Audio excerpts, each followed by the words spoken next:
welcome to episode 6 of BARS. BARS stands for Becoming an Anti-Racist Society, and we are all so glad you could join us here tonight.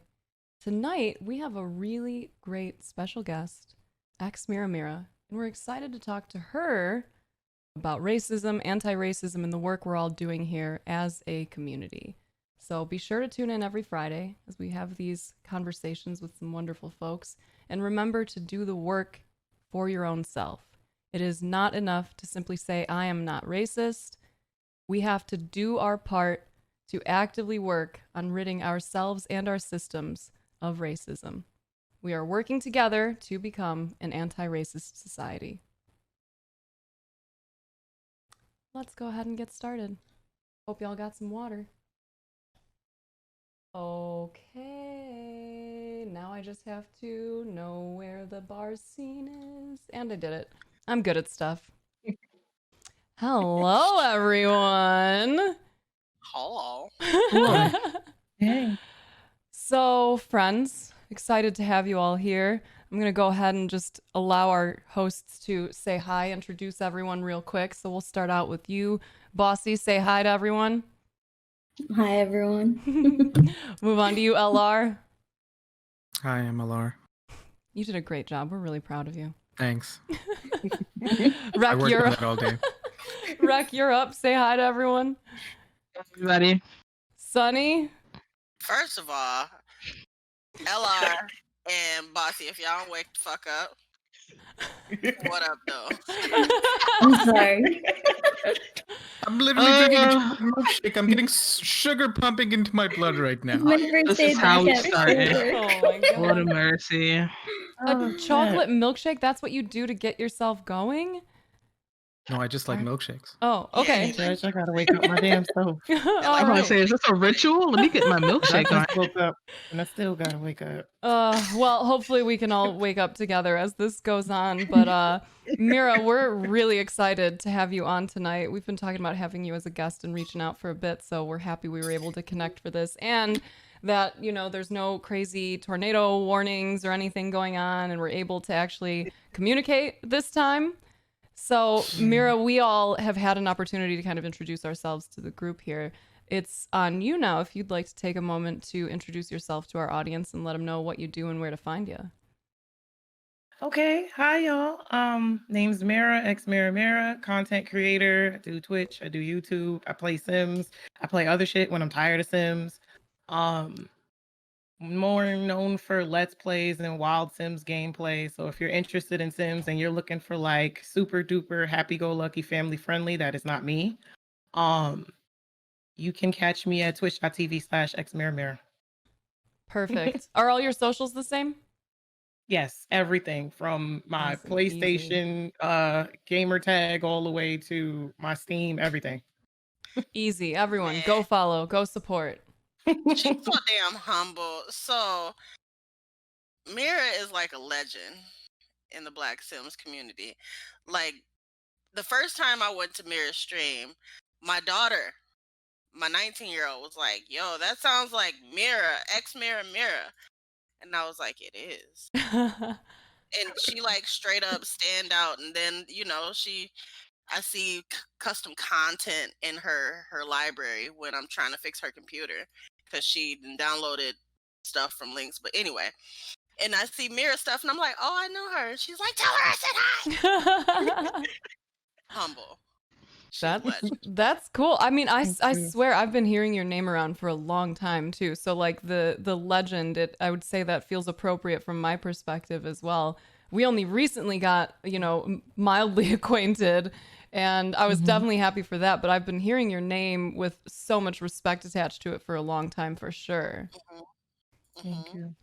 So we're gonna jump right into all of this. Like for those of you who might be new here in our audience, one of our goals here at BARS is to actively work on trying to have conversations that can ideally widen your perspective a little bit, and then hopefully give you something that you can take home and say like, okay, this is the next area of growth I have. This is the next thing that I need to look into or learn. And we as a group before these sessions, we like to discuss what we feel is important to share, you know, with the goals of widening those perspectives, with the goals of everyone understanding the work that needs to be done on a granular level and on a grand level in terms of anti-racism. So we had a discussion before today's session about what we felt was appropriate to go over today. And Mira, you had brought up respectability politics. So I'd love to hear from you what your thoughts were and what you wanted to share with our audience today as far as respectability politics go. Okay, let me just get my cat. She's like See right the here, cat. and she's like distracting me. Let me Okay, she stop jumped. before the cat comes back over there. Yeah, because she, as soon as we started talking, she like slid from behind the monitor, like, "Hey," and I'm like, "Really now?" So my biggest issue with like respectability politics, and I guess the belief that people have to behave a certain way, or more specifically, Black people in POC, they're taught that they have to carry themselves a certain way, they have to speak a certain way, they have to shed parts of their culture and, you know, parts of themselves in order to succeed and in order to grow in whatever their respective field may be. And I feel like gaming and this industry is no different. It might not be as cut dry as how maybe in the corporate world they would tell like Black women to straighten our hair, or they would tell us to cut our locks and, you know, change our hairstyles to be more appropriate in order to assimilate and to grow and establish ourselves in the corporate world. It may not be as cut and dry as that, but it's still there. It's still like prevalent. It still exists. We're told don't curse, don't say the N-word, don't say this, don't say that, don't do this, don't listen to hip hop. There's so many different things that we're told by our peers not to do, while we literally watch people who are not like us do the same things and grow and succeed just fine. Don't cuss, don't say this, don't say the N-word, don't, you know, and then we're literally watching like white men dominate the industry doing the same things that we're literally told not to do. Meanwhile, that's part of our culture, that's part of us. You know, like what? It can be very aggravating to see. And it's just something that I've always spoken about. I hate it. I'm tired of it. I even experienced it like in the Sims community where like I think what is it? Because I've been making content for about 5 years. So when my content started to like take off, maybe like a year or two in, I was met with a lot of like Black people talking junk and saying a lot of things that fell under respectability politics, and because they were so busy trying to portray themselves as one way, and I'm just being myself, and that's the opposite of what they're trying to portray themselves as to the world. So there was like a disconnect, like it's kind of like you're making us look bad in front of the white folks kind of thing. And it's like, why? By being myself, you want to be yourself. Like, why should I have to behave a certain way or create content or speak a certain way and carry myself a certain way in order to grow? Like, why can't I just be myself in peace? And I think that's something that I definitely wanted to get into. Man, that touches on something that's come up a lot in recent weeks. And like we I think it was last time we talked about like the road to kind of being able to live more authentically, and how that has been a struggle. And like Rec had talked about how she didn't want to play certain types of music on stream too because she was getting all kinds of shit. Like Sunny, I know we talked about you kind of getting real fun and like vulgar and on your social media and feeling like that might be holding you back, whereas like others in the industry are not meeting that same kind of issue. Right. For me, I know I've always been vulgar on my Twitter. Like, I just honestly have not given a fuck. But when I did consider at the time, I was working at this company and I wasn't making shit. So I was like, you know what? I'm going to try this content creation thing. I have a pretty decent community, you know, let's see if I can grow. And while I did grow, there were a lot of times where, you know, I've said things where people are like, "Oh, you shouldn't say that." And I'm like, "Well, why not? Because it'll basically kill your career." I mean, you know, they talk about, "Oh, well, you shouldn't talk about pussy and dick and all this stuff because it's not ladylike and the guys don't want to see a woman talking about that." Like, I don't care about what the guys want to see. You're right. First of all, I'm married, so fuck 'em. I'm not here for the guys. Like, here for me. Like, what? Right. So yeah, I did, and then another thing was responding to guys and their trash. And I honestly don't or didn't care if it was a bigger streamer, a small streamer, somebody off the street, or some celebrity. I was gonna talk my shit. And yeah, I'm sure that people were like, "Oh, she's a little angry," or "She's too passionate," and it it probably hindered me. Do I give a fuck now? At this point, no. But in the beginning, I was teetering, and Snaps and I actually had conversations where I was like, maybe I should just keep myself a bit clean because I don't want to piss anybody off. It's not me. I was looking to be somebody I wasn't. So I feel like that would be pretty indicative of like the damage done by respectability politics is having to have those like internal battles of like, is this something I can do? If this is what I want to do, am I going to be kind of looked down upon by my own community if I just like do my own thing?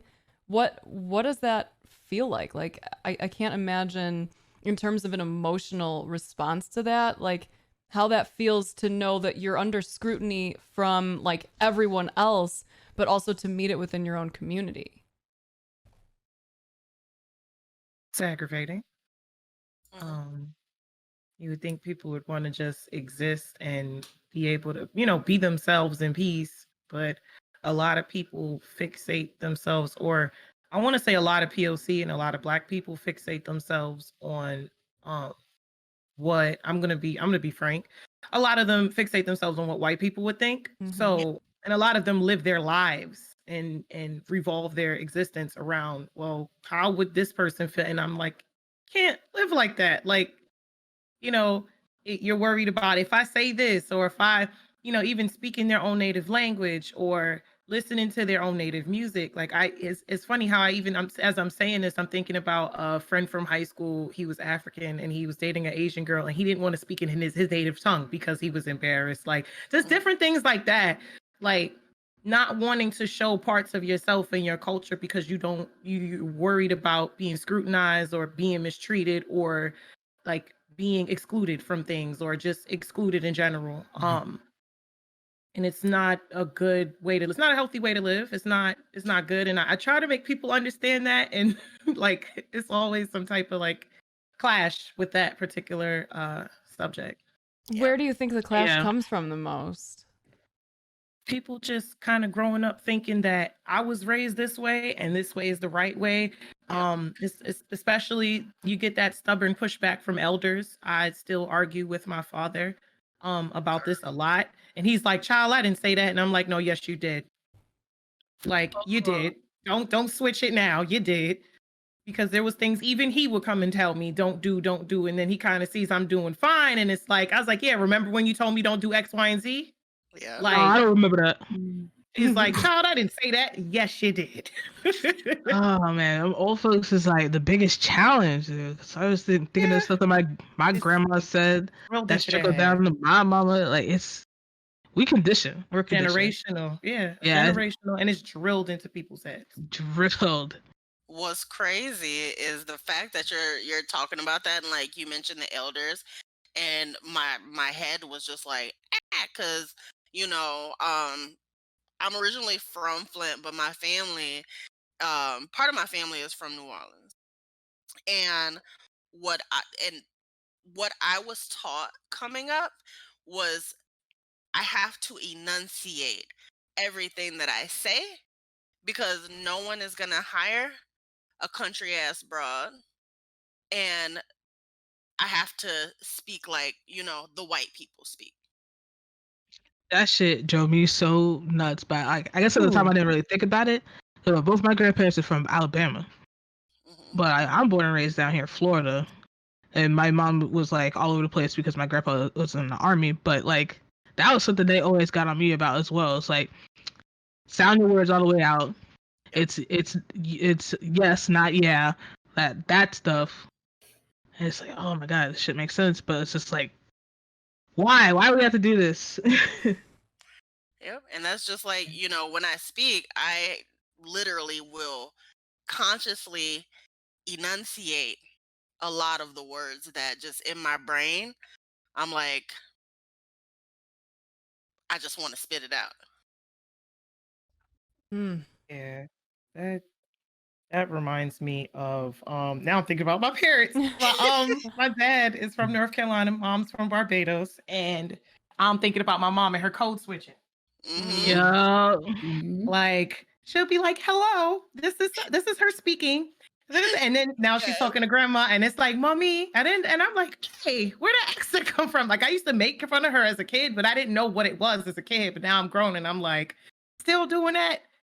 Like Yep. it's just wild to watch. And then like my father likes to pick on me. Like that's why people can't ever, I think this is why as an adult people can't ever seem to tell where I'm from, because to so many different people I sound so different to so many different people, because my father always used to nitpick my speech.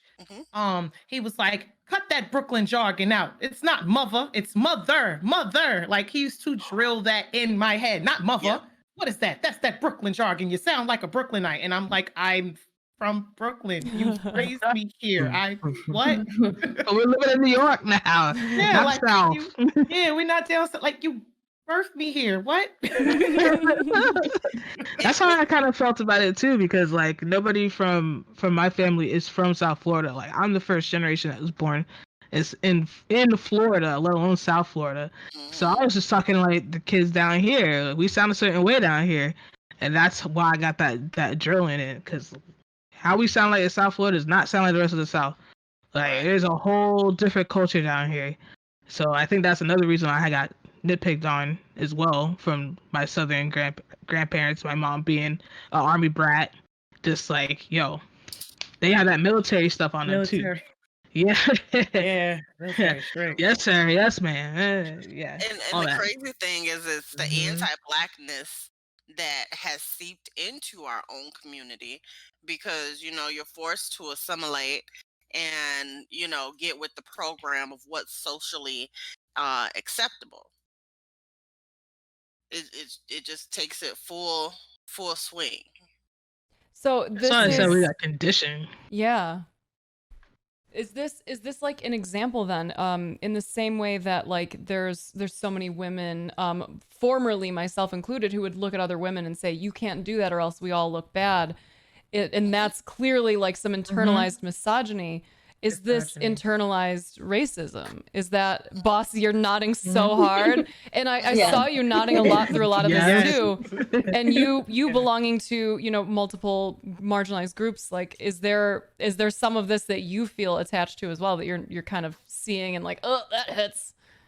I feel it attached in like all my identities. I feel it attached to me as like someone who's not cisgendered. Like I feel it as someone who's who identifies as Latinx. Like I feel it as someone who's a first generational kid whose parents still have super thick accents. I went kind of the opposite way where I don't enunciate a lot. I still kind of talk and have bumps in the road, but I talk less because of it. Like I honestly think that that's why I'm such a quiet person, is because I am constantly thinking about how much I hate how I speak. Because my dad's from India, for context for people, and my mom's from Mexico. They both have very heavy accents, even though they've lived here for years. I am the oldest of my siblings, and in my household, as I grew up, Spanish and English were spoken at the same time, but more Spanish. So I honestly think I would have had an accent if I hadn't felt that internalized racism and start of assimilation that I did, because in my family we did speak Spanish all the time in our homes. But then I transferred from a public school, which was a majority people of color, to a private school that was majority white people, one classroom for every grade level, and was outcast because of how I spoke. With a few other people, so at least we got to bond together and be together. But, and when Mira was talking about code switching, it reminds me about how me and my friends would joke, and I still to this day with my sister, my younger sister, and we're like, oh, your white people voice is coming out. Like we call we're always calling each other out, like, oh, your white person voice just came out right now. You know, like usually when, for example, when we go through a drive-through, right? Like I noticed that my younger sister, and my voices, we tend to go a higher pitch and try to like, I don't know. I don't even know how to describe it exactly, but it's so easy to hear the difference in our voices. Yeah, and it is internalized racism, to loop back around because I tend to go on tangents. Yeah, and it's crazy to see it, you know, as an educator too, happening in youth. Like I get that perspective too. I get to see it happening. Also being in Oregon, and in Portland, where it's very gentrified, like seeing it happening is like really sad to me. Yeah, and just seeing it being played out in all these systems. Even teachers do it. I know that they don't mean it, but it's like, don't stop this kiddo from speaking with however they speak, you know? But I'm their English teacher and that's not grammatically correct. Yeah. So It's like, well, they get it right on their paper. Like, yeah, all you gotta do is exactly. grade the paper. You ain't grading how they speaking. Exactly. Yep. So is that a conversation that you do have with them? Do you push back in situations like that? I do, because that's my job as a school counselor, is being the advocate for the student. And I take that very seriously because I want students to feel safe being who they are, not who we want them to be. That word especially stands out because like a lot of what y'all have kind of outlined so far, it seems like so much of it is definitely like a fear-based, drilled in mindset of like do this or else. And like we talk a lot about like ACEs and just in general, like how hard it is being a young person who's potentially dealing with trauma.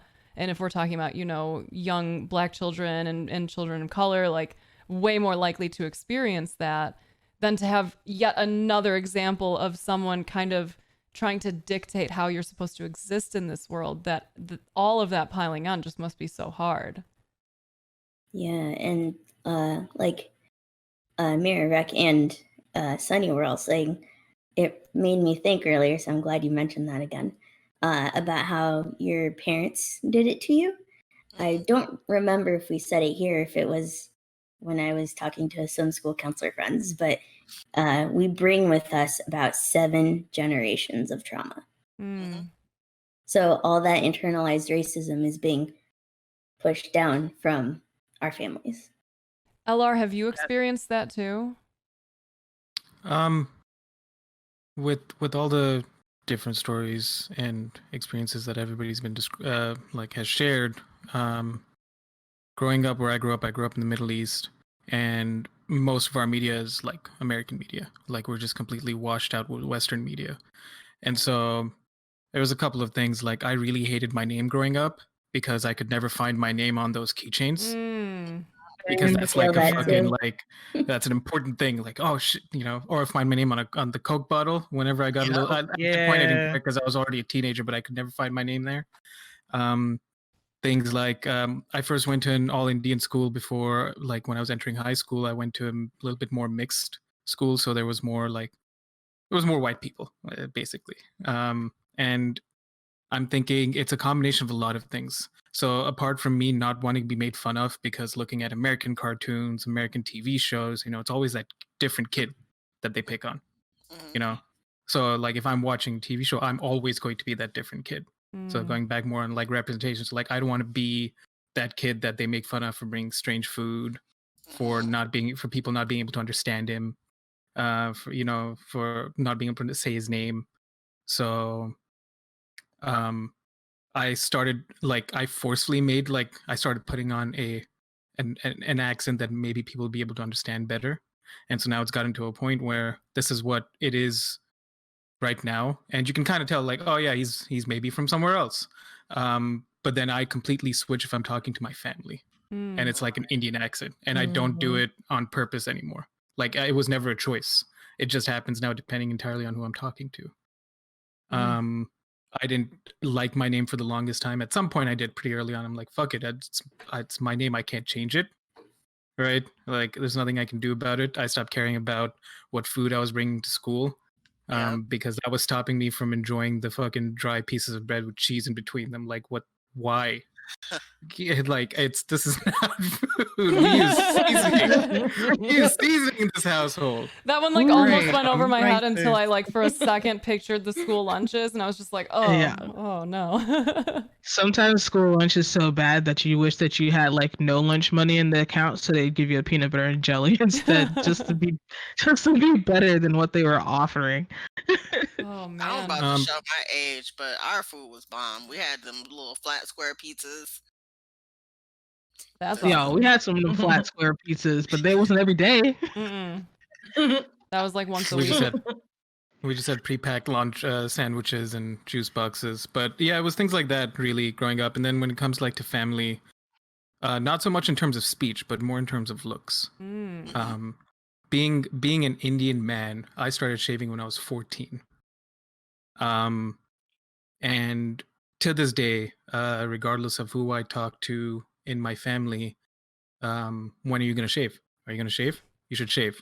When are you going to shave? Because part of me thinks, because I'd have to like figure this out. My speculation is that we're just still carrying so much weight from when the British ruled us, and because they forced us also to conform to their way of life, in a lot of different ways. So I feel like there's a lot of like things left over where it's like you need to look a certain way because then you're just not presentable. right. And when I'm trying to explain that, like I don't want to call my mom, I love her, but then she thinks that my beard is probably going to hold me back from getting a job. And when I'm trying to explain to her, like, listen, I'm going to film gaming event. Nobody cares about my beard. They're going to care about the color of my skin before they care about my beard. The beard makes no difference, right? Or I've mentioned this before where they think that even this much, just this much, all of a sudden I'm now considered a terrorist to some members of my family as a joke. When I've seen more white men, specifically in metal bands, having beards longer than most other supposed, what the American would think of as a terrorist, right? All of a sudden, having a beard is now suddenly tied to this whole like horrible group that does horrible things. So like, so it's different but the same kind of experiences. LR, speaking of, you speak of the color of your skin. As a Indian male, do you, as a male, deal with colorism? I know the Yes. women do a lot, Yes. but I wasn't sure about the men. When I was born, my great aunt said, "Why is he so dark?" Because my value, well, it doesn't affect my value too much when it comes to like marriage proposals, because I'm a man. So my value in marriage proposals is all the other factors is greatly outweighed by the fact that I'm a guy. But and so like if we're looking at a marriage proposal right now, I'm a guy. I come from like the top caste in the caste system with Hinduism. I'm outside of India with a degree in a university that's not in India. So my value on like the marriage market is already pretty sky high, but the color of my skin does make a difference in a lot of places. Okay. And usually because I'm a guy, it's not outspoken.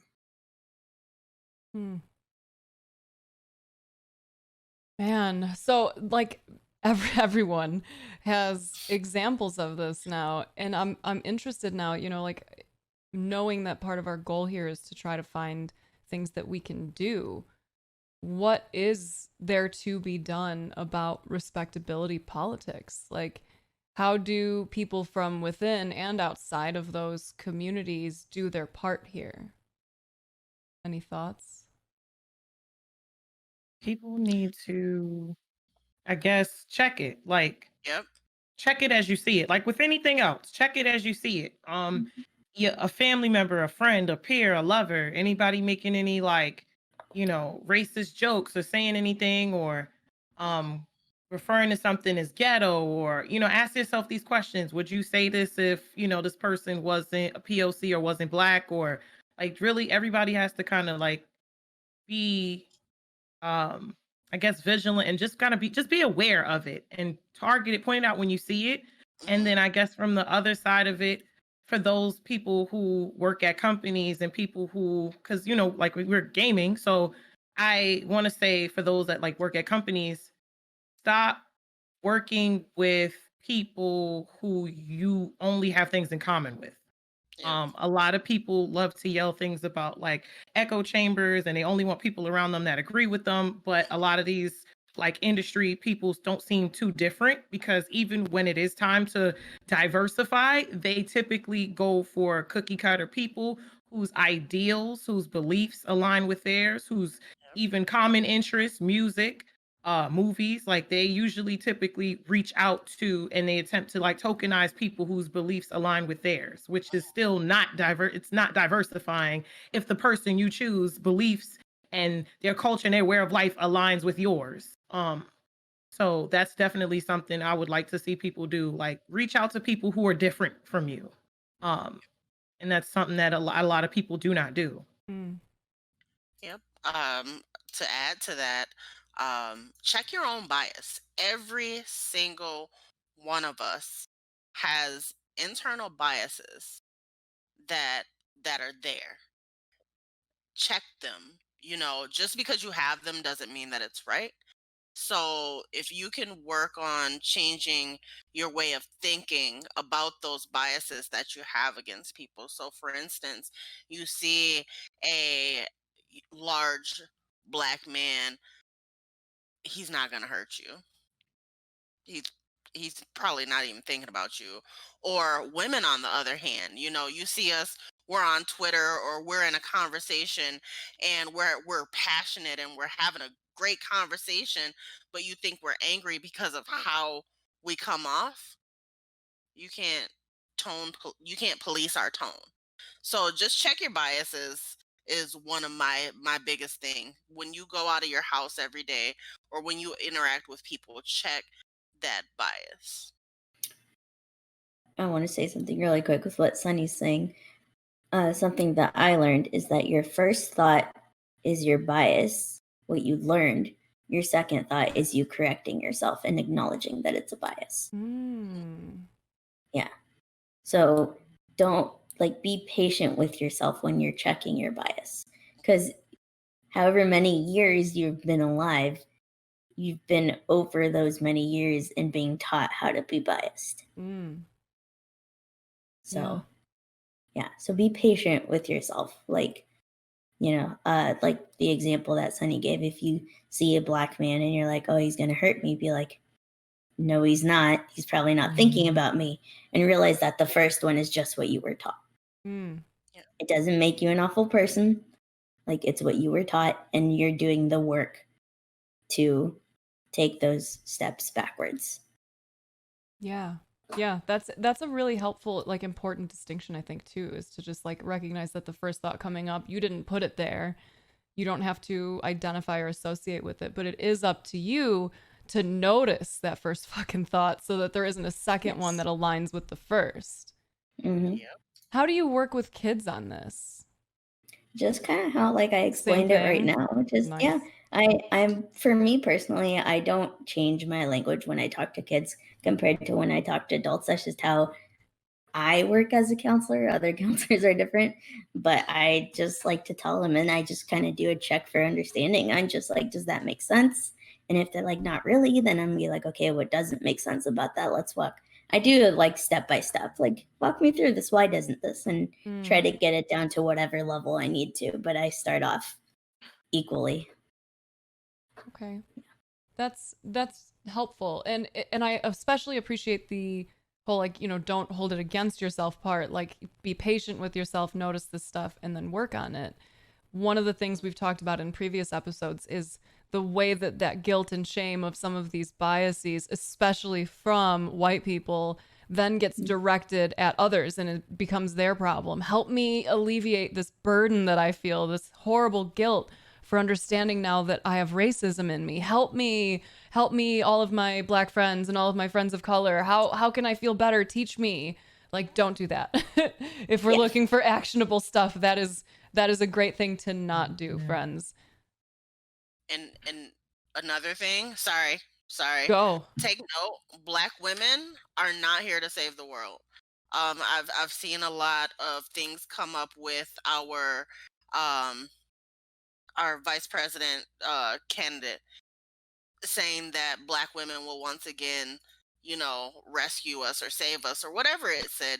That's not on us. Don't put that burden on Black women.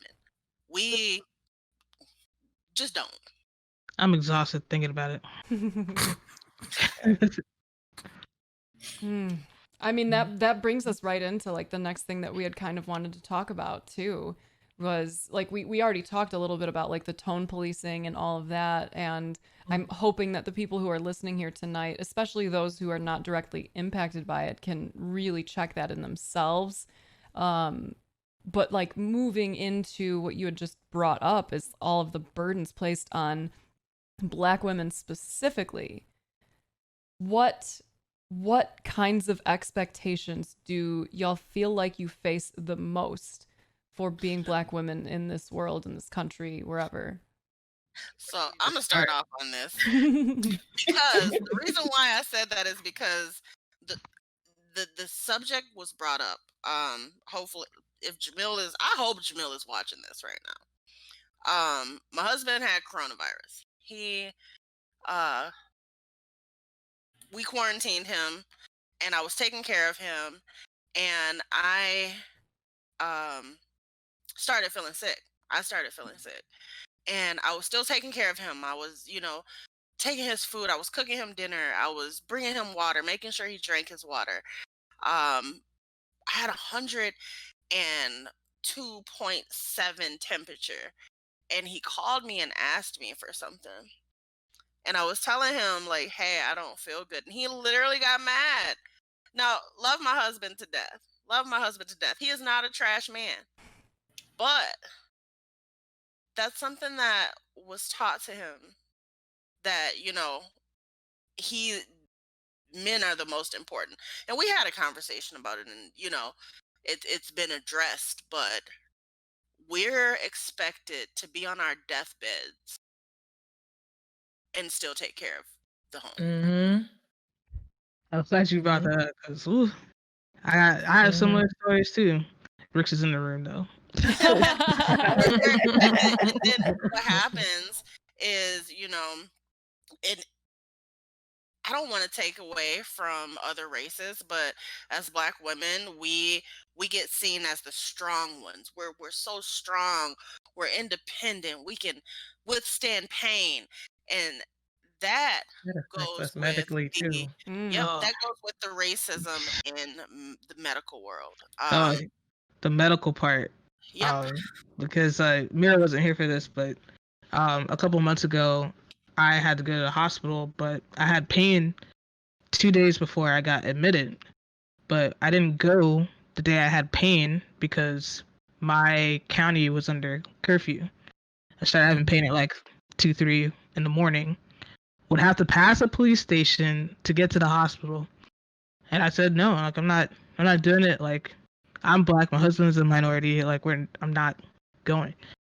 And then 2 days later, I was very fortunate that I had doctors that did second and third and fourth opinions to catch like what I had and get me admitted into the hospital.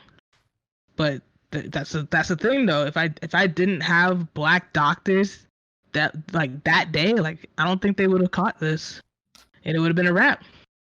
Yep.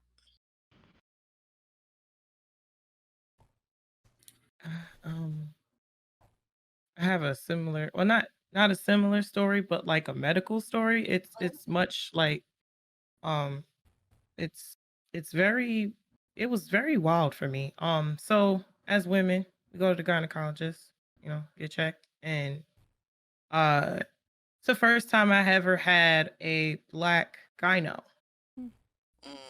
I went to, and I was nervous because I live in like central New York. It's a primarily white Italian town, and like I'm very nervous about like doctors, and so I went into like an outskirts, like a village that was like on the outskirts to like a Planned Parenthood, because I had a bad issue with our family gynecologist. Like she said something and I found it to be racist, and I stopped going to her like altogether. Good. So I went to a Planned Parenthood. I think the issue was I didn't want my birth control. Like I went on birth control. I didn't like it. And when I asked her to like remove it, she started like putting me under a line of questioning. And I'm like, I didn't add like, what do I asking me what I did for a living? Like, what are you going to do if you get pregnant? Like a whole bunch of shit. How, are you a student? Do you? And it was crazy to me because at the time I had like a online business and I'm like, yo, I make more than you. Like, what do you, like, get out of my face. So, because I'm a Black woman, you have all these wild, like, what is going on in your head that you're asking me all these questions instead of just doing what I asked you to do? So I go to a new gynecologist and she was amazing. It was a Black woman. She was amazing. Like, and she saw that I had the slightest bit of like, when I got, you get the pap smear, I had the slightest bit of discomfort from the, what's it called? The speculum. Yep. Mm-hmm. And she was like, oh, I have a thinner one. Pulls the thinner one. And I was like, what? And Like I talked about this on stream. I was like, wait a minute. It was like they have thinner ones, longer ones, shorter ones. And I was like, and as somebody who is, I'm 27 in 2 months, and I've been going to get checkups since I was like 14, 15 years old. And I never, I thought about the countless times I went to the gynecologist and they watched me go through uncomfort and they still just yanked it open anyway and just did whatever. And I'm like, she was just like, no, we have a thinner one. And I talked about this in stream, mind blown. Everybody lost it. And I'm like, this is how they treat Black women. Okay. I gotta agree with Chad. I was like, I did not know there's options here. I had no fucking clue either. Wide, long, short. Like it's so many. And I was like, what? She's like, yeah, pulled the super thin one out and was like, yeah. And I barely felt any. I was like, mind blown. Honestly, I'm partially still a little bit blown too that as you were trying to think of the word and you were like speculum, LR started nodding right away. Like, I like to keep myself researched. Okay. LR moonlights as a gyno, y'all. Sometimes when you're browsing like anything with the word like tube or hub after it, and you're like, that's an interesting category. Who the fuck watches that? Apparently, we just found out. LR. Well, you're seen, bruh. I'm not ashamed about it. I did have something I wanted to say, not to take anything away from anybody's sufferings, but when Sunny was telling her story, all that made me think of was the man flu. Which is when specifically men get even the slightest bit of like this happens to me all the time, just like a headache or like my throat's a little scratchy. It is the end of the world for us. It is 100% the end of the world for us. We cannot function. We do not know how to function. And part of that I was thinking is purely because we are just like we're just taken care of. That's like, especially growing up, like, not that it happened a lot with my family, but I've seen it happen with other families where if there's a brother and a sister and the brother's sick, the brother's like fucking swabbed out, like coddled and just put away, and he's kept fed and hydrated and warm, and then the sister's made to do whatever.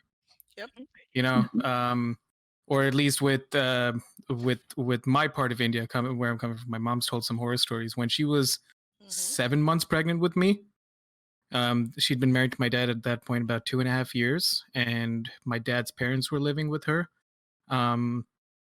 They made her do all the cooking, and they usually didn't leave enough for her, so they expected her to cook for both lunch and dinner. They couldn't eat anything that was refrigerated, no leftovers whatsoever, and they usually didn't leave enough food for a pregnant woman. I have to fight everybody in that house. Hell no. I'm saying. There's a reason I rarely talk to my family. Yeah. I know that's a big thing in the it's a big thing in the, as far as I know, the Latinx community, for the women to bear the brunt of the work. In the Indian community as well. I've seen some stories, and I'm a big I watch YouTube while like story times while I work, and I fall down this rabbit hole because I just let them go. And I've actually seen a story time. I can't remember who the YouTuber was because I didn't sub. I just let it run. and she was talking about how in the culture, the women are not treated the best, and it's like that in, like, I don't know, in non-POC culture. I know women are gonna say, well, we aren't treated the best either. They're not treated as, like, you have to be the strong one for the family. Yeah, I think there's still Mhm. some like lingering expectations placed on like all women of like, you're supposed to be the caregiver and you're supposed to be like losing your mind over how much you want to make babies because that's what you're here for. But Ready for the yeah, pregnant in the kitchen. we don't get, you know, we speaking for other people like myself, white facing, actually like being white or whatever, like we don't have that same like, you're supposed to be strong too. You're supposed to like hold the entire community on your shoulders. And that actually reminded me, I remember seeing on Twitter, this was maybe like a couple years ago, a video of a guy who was getting really upset because his girlfriend or wife like fed the baby and herself like I remember that. around the same time. Like the baby ate first and then she brought out the plates for him and her, and he like threw a fit because he is the man of the house and was supposed to be He's fed supposed to be first. third. Did you see that? Do you know which one I'm talking about? Because I remember like remember that, reading the yeah. I outrage for a remember. while. Yeah, I remember that. Yeah, I mean, still, I think she got it wrong because he's supposed to feed the kids first, so clearly he wasn't fed first. Requirement. Yeah. How does that notion though, because like I deal with just the burdens of feeling like everyone's expecting me to, you know, procreate right away and like go that route, and that can get taxing, but I can't imagine like that plus like what is the weight of that to have people expecting so much of you all the time? And does that feel like it manifests like outside of your own family units and like community as well? Yes.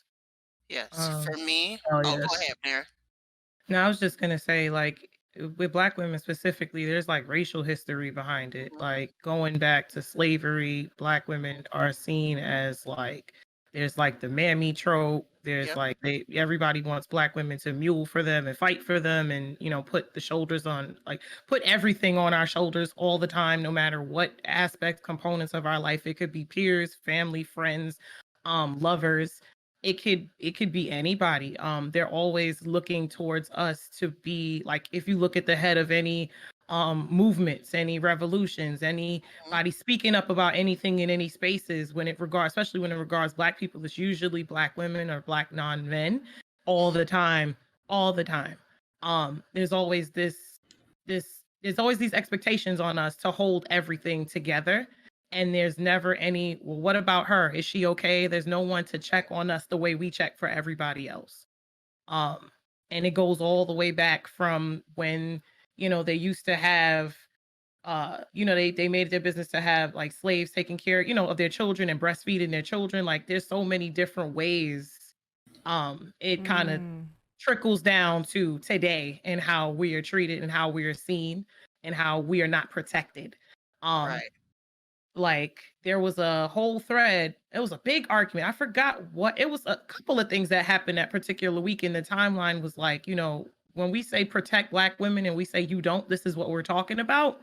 Yeah. And there was a video with like a Black woman getting attacked, hit in the face with a skateboard, all types of shit by a group of guys, and everybody's just laughing. And I'm like, Yep. this is a whole lot more common than y'all care to realize. Like, how many times are we going to see Black women either fighting or getting attacked or beat up by Black men, and nobody says anything and everybody kind of stands by, laughs, and records? But if this woman wasn't Black, watch how everything changes.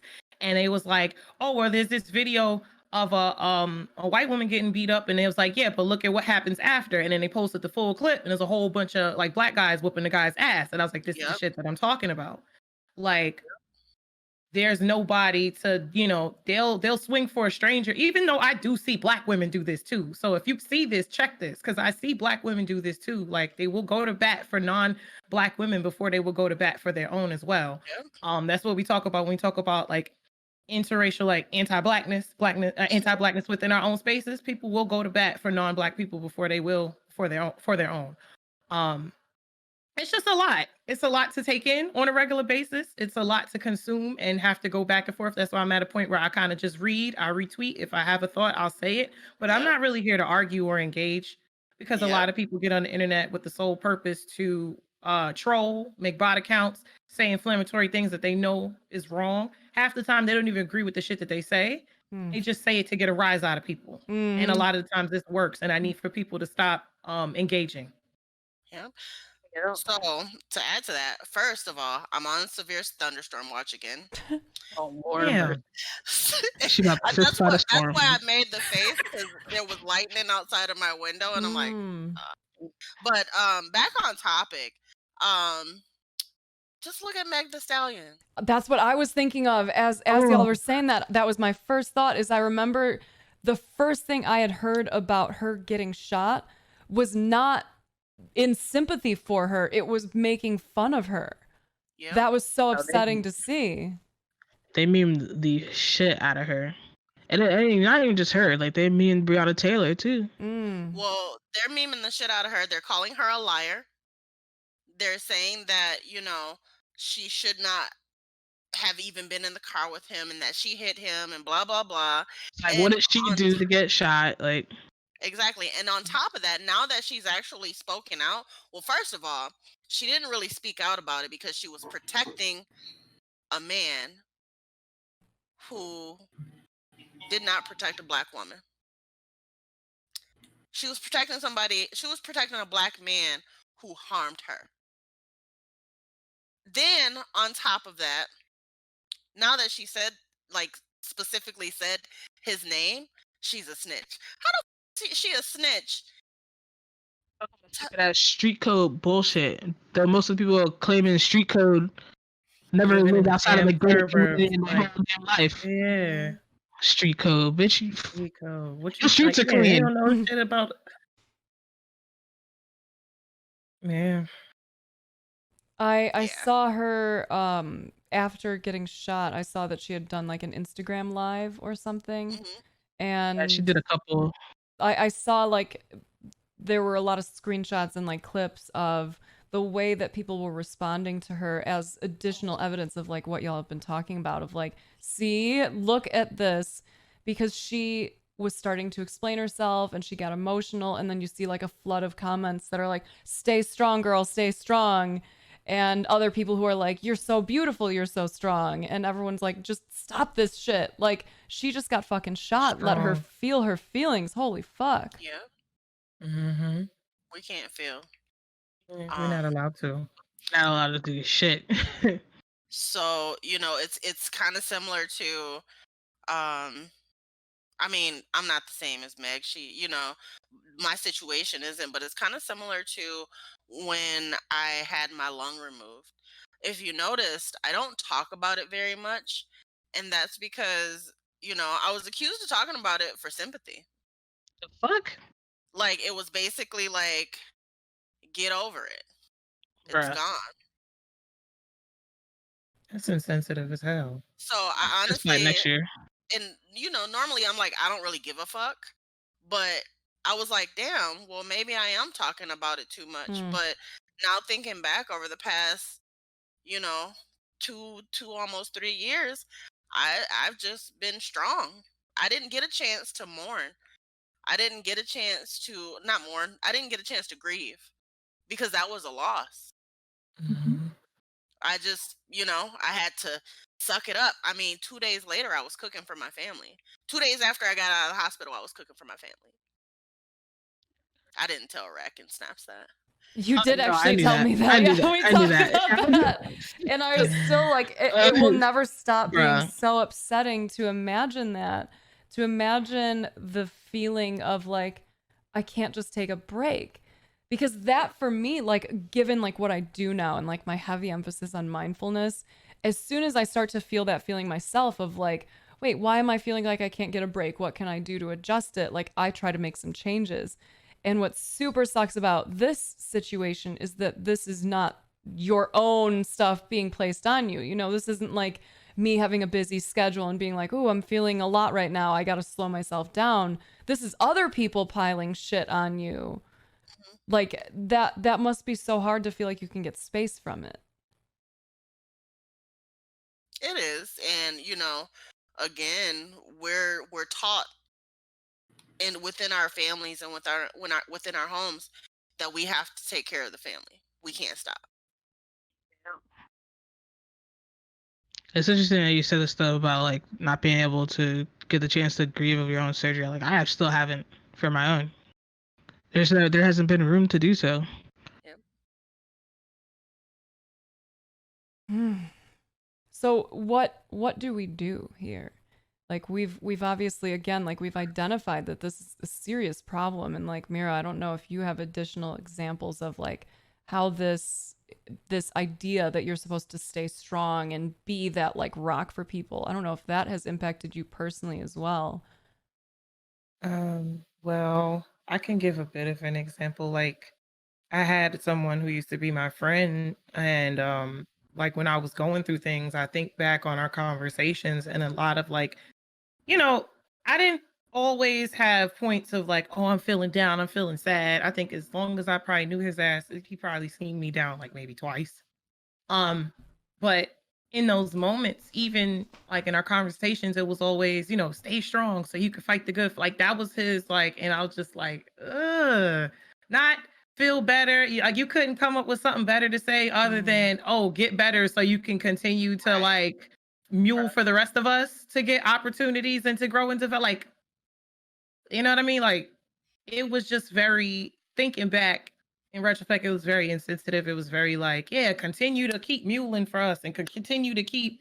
It wasn't like, feel better. It was like, yeah, you're important to a lot of people. And it's like, that's not what, like, no, that's not what you say to somebody that's just, that's telling you they're feeling down and they don't wish to continue, or they're just not in a good headspace overall. That's not really your response. Oh yeah, keep muling. Like, it just came off as like, keep muling for us. Keep fighting that good fight. Like he literally said some shit like that. Like keep fighting a good fight and keep, you got to be strong. And like, no, why are we always forced to be strong? Why do Black women always have to be strong? We always have to be strong. And then it's said to us as if that shit is a compliment. We're never allowed to be soft. We're never allowed to be vulnerable. We're never allowed to be feminine. We're never allowed to be any like.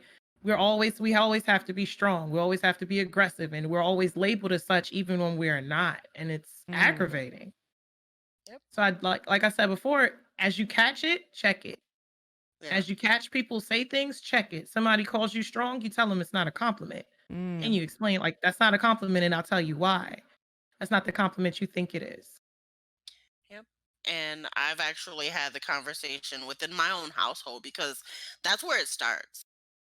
For me, it starts at home. And, I kind of sat the girls in meal down and I'm like, hey, I literally work sometimes.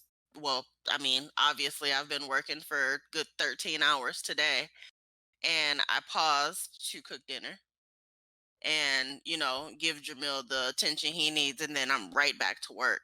So I actually explained to them, like, I can't keep doing this. By the time I actually get quiet time and time to myself, it's 10 o'clock and I got to be back up at 7. So it has been checked, and I'm taking next week off as mom and wife. I mean, besides, some other things. But, That's a labor of love, though, right? Right. Oh boy. But other than that, I get a break. Now, yes, it's only for a week next week, but hopefully, well, not hopefully, because it's going to continue. I'm reducing the amount that I cook, and they will be cooking and cleaning and doing the rest of the stuff. It's something that, like Mira said, you have to check it, and it's been 22, 23, 23 years that I've trained my family to treat me this way. That's an interesting way to put it, because now you can recognize that this was obviously a burden that was placed on you, and it was one that you kind of carried on, and now here you are in the position of like, okay, this stops here, no more. Yep. Are you you go.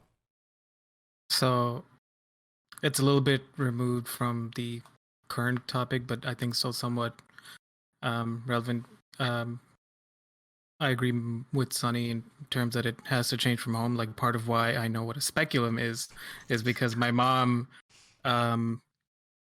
like I'm a big part of who I am is because of my mom, because she normalized a lot of things for me. You know, I started buying my sister pads the moment she got her period. Right? She normalized a lot of things that women go through, because she would tell me stories of how in India, getting on public transportation, she would have to carry a needle around in case anybody got too handsy. So that it's not specifically that I was taught to respect just women. Like my mom normalized a lot of the struggles that women go through for me, but also instilled that like base respect for everybody that I should have. You know, because I'd see her treat anybody from her boss to somebody sweeping the streets the same. Right? There was no change in language. There was no change in tone. She was just as polite, just as courteous to the people in two different stations in life. So a big part of it, yeah, it's there's that whole fucking nature versus nurture thing, but it's like we as kids pick up the behaviors that we're taught and that we observe. Kids are smarter than most people give them credit for. They might not be saying anything or doing anything, or like they might not seem smart, but they're always watching. Yeah. And that just carries forward, and that ingrains further in whatever they pass on. Yeah. That's very fair. I'm glad that you've had that upbringing, and I'm glad, Sunny, that you are at the point now where you're saying like enough is enough. I'm interested in hearing like Rek and Mira, are you also feeling that way, or have you already taken steps to make sure that you prioritize your own well-being? Got anything? Because No, I was just thinking because like the part that Sunny was saying about like the 23 years and stuff, like Rich and I is 12 years, so I'm like looking back on those times too. I was like, man, what have I been doing? That's just like, oh, yeah, like I used to do this for him, like do that for him, and that ends up piling on to like where we got to the beginning of this year that we almost hit like a breaking point. So a lot of things had changed from like, I don't know, February to now that is starting to go backwards on some of that stuff. So I agree. It starts at home and recognizing where some of those pain points are, and working with whoever you're around at home, whether it's a partner, kids, roommates, whatever the hell, and just starting from there and working out. And you are starting to take that time and recognize that like you deserve breaks too. I mean, I find quiet time for myself. Well, that it means taking a break. I don't really sleep, but I got like quiet time. You better get that. You better, Jay. What? Hey, What? do it. Just do it. Sleep? Yeah. Take care of you. Take care of you. Yeah, sleep is important. I'll get there. What about you, Mira? So I'm thinking about a couple of things. I'll start with my parents and then work my way to me. Watch my parents. They've been married for 45 years, roughly about 45 years. And basically all they know is each other. They got married in their 20s. And there was a lot of things my mom discussed with me at the beginning of their marriage that she put up with, that she had to kind of put her foot down and, no, I'm not doing this. No, I'm not doing that. So like my siblings, that they had at the beginning of their marriage versus me that they had in the 90s. They always tell me I got like a different father. I got a different, like basically set of parents, not set of parents, more so my dad, because the dad that she married is totally different from the dad that I had in the 90s. And that I guess like he's so different. He used to be go to work, come home. That I go to work, come home, and they feel like a man feels like that's all he's supposed to do. And like now he cooks, he cleans, he's doing inside work, outside work. He does all types of stuff. And alongside with my mom, he takes care of her when she's sick. Like she'll be in the bed and he'll make her soup. He makes food. He'll cook. He'll clean, and he'll maintain the house while also doing outside stuff too. And taking out the like just general responsibilities. They don't really have any issues in that realm. And it made me think about when I was in a relationship and I got really sick one time and my ex was kind of just like looking stuck on stupid. And I was like, yeah, no, I can't do this. Like, I can't do this. I'm not even about to try to like do this with you. And that's why I said ex. Uh, Stuck on Yeah, stupid. that's Oh my your god, I reason. love that. yeah, I haven't heard that phrase in a yeah, minute. yeah. Yeah, I was like, I can't do this. Because I'm not gonna take care of you when you're sick, and in the moment I'm sick, you're acting like I'm supposed to just still function as like looking for food to be cooked and looking what? Yeah, Nah, no, you're not doing this. that shit is real common too. Yeah, Don't do it, Thinking of because some other yeah. stories. 23 years later and Uh, having a major organ removed and cooking and getting out of the hospital 3 days after having a major organ removed and cooking 2 days later. Don't do yeah, it. Just don't do it. don't do that shit. Good Can't for you for can't standing up for confirm. yourself. Mm-hmm. I'm learning. I'm old as shit, but I'm learning. You're not old Yeah, as shit. Shut up. Oh my you ain't god. on the you ain't on the shit except on like Thursdays, but yeah, I'm learning. The look on her face. Oh my god. Okay, so Mira, you said like you got to kind of not necessarily witness it happen, but like you know that change had happened in your parents' relationship, and you started Mhm. advocating for yourself more in your own relationships. Are there other ways in which you are trying to kind of counteract all of that like deeply ingrained programming of like this is on you? Trying to kind of step back and realize I can't take on everybody's problems and I have to take care of myself because during the time where there was a height in like a all-time high of like sexual assault reports specifically in the gaming industry, like it was brought to my attention like, hey, he was like, yo, you were working like triple overtime trying to make sure everybody's okay, and you realize that the size of your community, you can't do this by yourself. Like you have to know when to step back and to relax and to like it was, and I didn't realize it at the time, but it took a physical toll on me. Like Mm, it was to the point where it was as if something had happened to me. And like when I called to speak to family, they're like, "Are you okay? Is there something you need to tell us?" Like it was bad. Like I have to know, when I can help and when I can realize that maybe this might be too much for me to take on alone. I guess the biggest challenge is learning when to not take on things by yourself and learning to know and to when you need help, learning to ask and to realize, hey, I need help, I can't do this by myself. So now I'm just kind of trying to moderate my time, moderate my space, and actually take breaks because all this time, for these past few months, I thought I was taking a break, but I wasn't. I was still doing community work. That's not a real break. Hanging mhm. out, community managing the Discord is not a real break. So I'm trying to teach myself how to take an actual break and actually relax and actually take care of myself. Do you feel that that is a mistake that has to be made in order to be learned from? Or is this possibly an opportunity for, especially like the three of y'all here, to like, address other Black women in the community and just like share some of what you've learned in hopes that maybe they don't make the same mistakes? Like, is there some room for some wisdom from each of you to like kind of help drive this point home?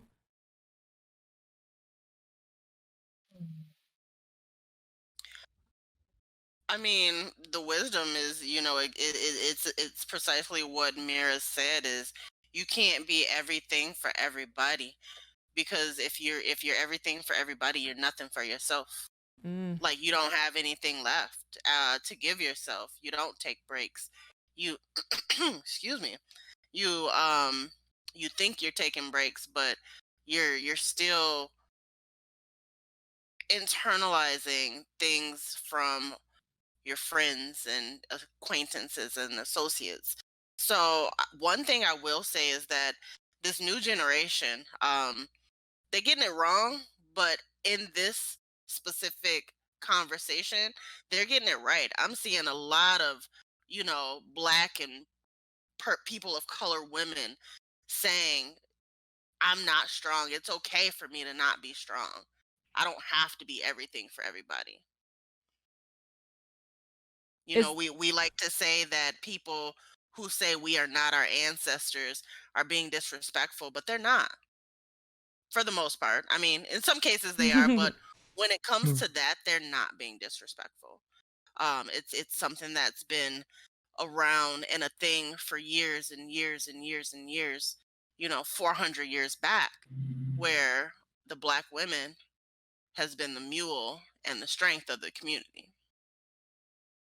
Is there any kind of like warning sign or anything that for women who might be listening to this and maybe, nodding and listening and thinking like, yeah, absolutely, I make sure I don't do that, but they might be missing something, is there some kind of warning sign that if you look back on, like if you could go back and tell a younger version of yourself or tell other people like, hey, watch out for this. You might think you've got your shit together and that you have enough strength to do all of this, but like keep an eye out.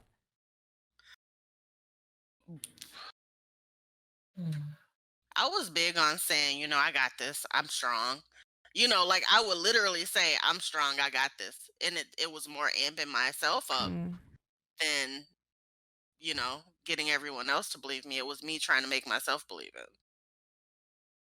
I'm still trying to figure it out, but I think what I would say is pay attention to how you feel. Mm-hmm. Pay attention to your mental health. Yep.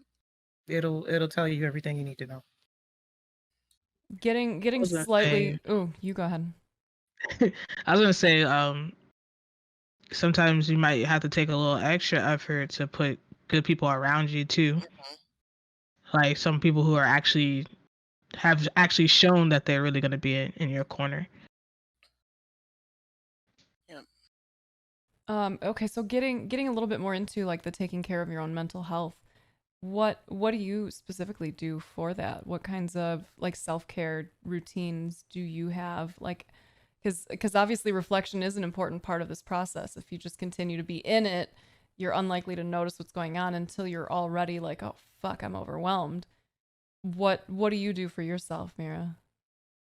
I'm trying to find things right now because normally, like pre-corona, I would go on trips. Like even though the trips were work oriented, going out to eat, socializing with people, and because at home I stay in the house, like I live in a small town. I don't really like a lot of my friends are either working or they moved or they have kids. Sometimes people have kids and they don't have time for you anymore. Mm-hmm.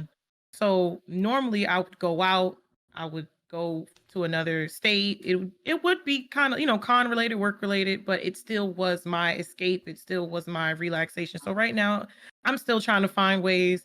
I'm trying to like get down meditating. I don't know how to meditate. Hey, you better holler at Snaps. Listen. Snaps is right here. Going to the fucking sales pitch. Okay, I'm so excited. Look, I don't know how to meditate. Everything. Here we go. You're gonna wake up at 5 a.m. She's gonna be right there from your face, and she's like, "It's time to go, bitch." Totally, because this bitch love waking up early. Oh, I do. I fucking do. I'm genuinely excited though that meditation is one of the things you brought up because like I have a tendency to throw that at people a lot, and I don't want to be like overbearing anymore because definitely made that mistake. But like it really is a fuck off. No, my dad tells me to do it a lot. Like my dad's been telling me to meditate forever, but I just never seem to I don't know how to do it. He's like, meditate, child. You have to take care of yourself. You can't help anybody if you're dead. Like that's my father's favorite thing to say. You can't help anyone if you're dead. Meditate. What a parent trope to be like, yo, go do this, but I ain't gonna tell you how to do it. Right. Okay, He tries to tell me, but he's like, I don't get it. He's like, just do it. Just research it. Just take deep breaths and clear your mind, child. And I'm like, Daddy, what in the kung fu? It's interesting because like that is one of the things that a lot of people kind of get out of meditation is that they feel almost as if they've cleared their mind. But it's more of a like a byproduct of what you're actually doing. So if you are looking for kind of like a crash course rundown of how meditation works, it's essentially choosing one thing to focus on. So if you wanted it to be a mantra, you could be telling yourself, I am safe, I am calm, I am peaceful, or anything. Like if you're religious, you could use this as an opportunity to call out to God, whatever. For a lot of mindfulness meditation practices, the focus point will be your breath, like not just necessarily like, in and out, but you're feeling the sensation of it. So you might be noticing to the rising and falling of your chest or your stomach. You might be noticing like the sensation around your face, like where on your face you can feel the breath the most. And the idea is to bring your conscious awareness to just that one thing. If it's your mantra, if it's that breath, or if it's the way your body feels in the chair, you can pick any one thing. You keep your focus with it. However it is that it requires you to do that. So if it's a mantra, it's just over and over and over. You just keep saying it. If it's your breath, you might want to note, breathe in, breathe out, rising, falling, cool, warm, whatever it is that like feels right to you. And what happens when you meditate, and this is where a lot of people think that they're doing it wrong, is for a lot of us, we go from thing to thing to thing, like device to device to device. We wake up and start taking in information right away. And the first time we stop is when we go to like rest our heads on our pillow at night. And then our brains are just like, hello, let's have a conversation about your entire life and about all the things you're scared of for the future. So if you try meditating instead of just like laying down for bed, it's kind of the same thing. If that's your first time that you've sat still, your brain, when you start choosing that focus point, is going to light up. But that's not a sign that you're doing it wrong. It doesn't mean there's something wrong. If you're having racing thoughts, that's kind of all a part of it. The goal of meditation is to notice everything that's happening without any judgment. So you're sitting there, and if this is the example that you're focusing on your breath, you're just thinking, breathe in, breathe out, breathe in, breathe out. Do I have a sandwich in the fridge? Breathe in, breathe out. And then you like, oh man, that time in first grade, that was some rude shit. And you start going off on a little tangent, thinking about this shit that happened in first grade. As soon as you notice it, caught it. Okay, breathe in, breathe out, breathe in, breathe out. And then your brain is going to be like, my nose itches. Should I itch my nose? I don't know. Maybe I can just leave it. Let it go. Breathe in, breathe out. Okay, my back aches. I feel like I should move. You're only sitting for a few minutes. Go back. Breathe in, breathe out. So everything, anything and everything is going to essentially try to call your attention to it and get you to think about it, get you to engage in it or with it. Like, oh, I got to get up and write that down. I got to do this, whatever. For whatever time you've set for your meditation, the job is just to notice all of the things that arise and then return to your breath. And every time that you do that, every time you notice what's happening and return to your focus point, it's essentially like one rep in building your skill of focus. So especially for those of you who have like ADHD like myself, we have a tendency to bounce, bounce, bounce, bounce, bounce. Learning how to notice what's happening and not beat ourselves up for it and then go to what we have chosen, that is a skill we all want. You're also simultaneously building your ability and your capacity to release things that don't serve you, that don't matter to you, that don't have any relevance on the moment. Because when you see the thoughts, you're not looking at them like, why are you here? Go away, go away. There's no need for resistance to it because your brain just thinks that's what it does. You are just choosing for this 5, 10, however long you're meditating to not really engage with it. You're just noticing it and then returning to your breath. Does that make more sense? A whole lot more sense. Rather than just my dad go was meditate. trying to explain, yeah, like meditate, and I'm like, what? You just That makes opened perfect a sense. whole can of worms. It's a good can of worms, but you just I just picture your dad I'm telling you to doing the sit wrong under a one. waterfall or something. Yeah, that Yeah. is really cool though. And it does, like, given the whole idea that we were talking about, helping especially Black women to recognize, like, you don't have to take all of this on, take those breaks, have that self-care. Awareness is a huge part of meditation and of mindfulness practice. And that non-judgmental awareness frees you from the burdens of like having all of that shit there and gives you that freedom to kind of choose what you want instead. So you notice everything, including the biases, which is part of the reason that the work of like anti-racism and mindfulness, like, it's so exciting to me that these two things go so well together when they're such important things. Like, notice as much as you can and then choose what you want. Eventually the stuff that you stop engaging with will stop showing up in favor of whatever you've chosen. that was a mouthful. I appreciate it. I get very excited about meditation. As you can see, I was like jumping out of my seat. Yeah, Everyone in chat's probably. Listen, I told Fucking you. girl. I'm sure you saw me and Rex's face like.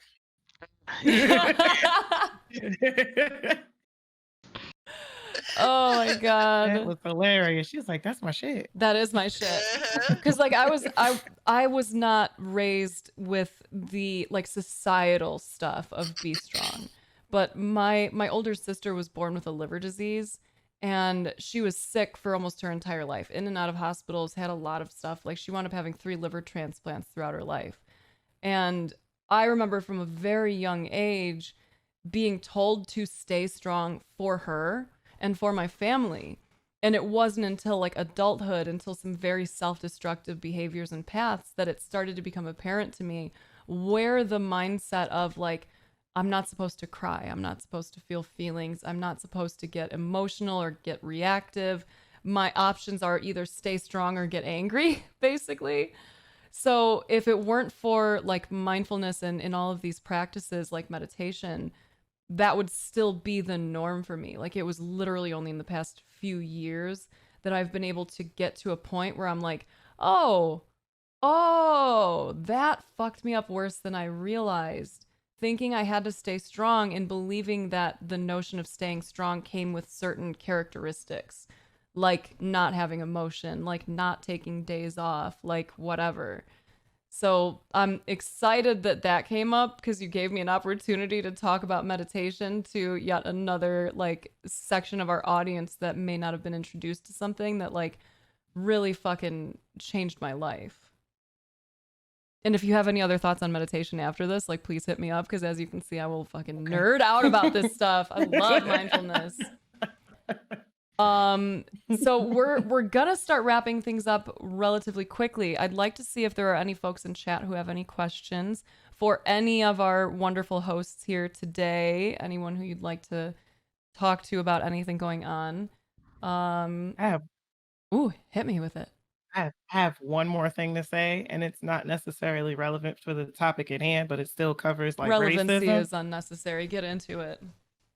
Listen, one thing I need for people to like be aware of, white people, please, please, please stop telling Black people and stop telling POC that they speak well, or they're eloquent, they're articulate.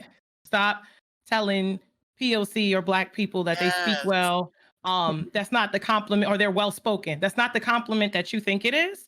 And if you look at a Black person or you look at a person of color and you see them speaking on a topic, whether they feel strongly about it or not, and that is a thought that enters your mind, question it. Do you think these thoughts, do you think the words well-spoken, eloquent, analytical, do you think of these terms when, you know, someone that is white is well-spoken, and like, do you think to say that when the person in question is white? It's, if you don't, like, check it, please check it. It's not the compliment people think it is.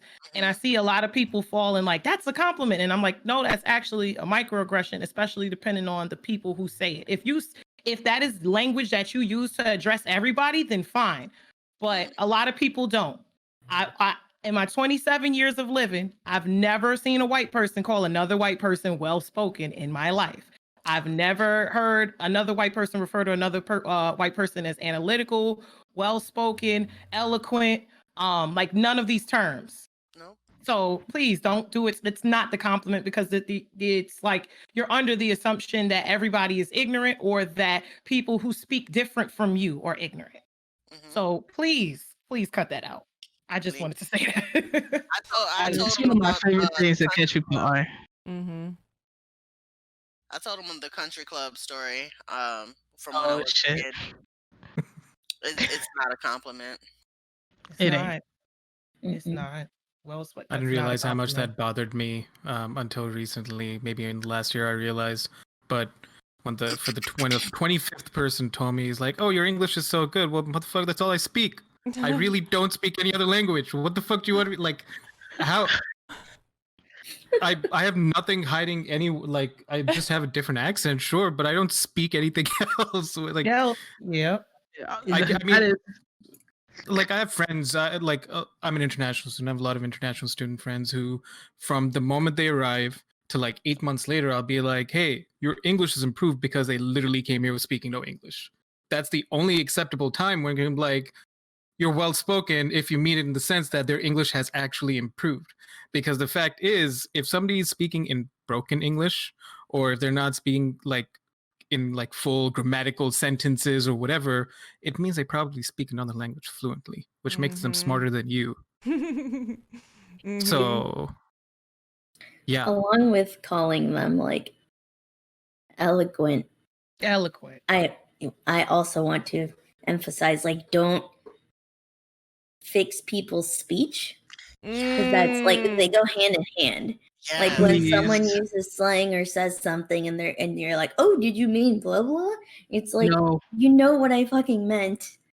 Just don't tell me what I just told you. Like if I say, can I ask you a question? I meant, can I ask you a motherfucking question? Don't say, you may ask me a question. Ugh. Bitch. Yeah. That's a big one. That just I reminded love me of that. my dad. Oh God. That erasure and AAVE, that's a whole other conversation. Yeah. Listen.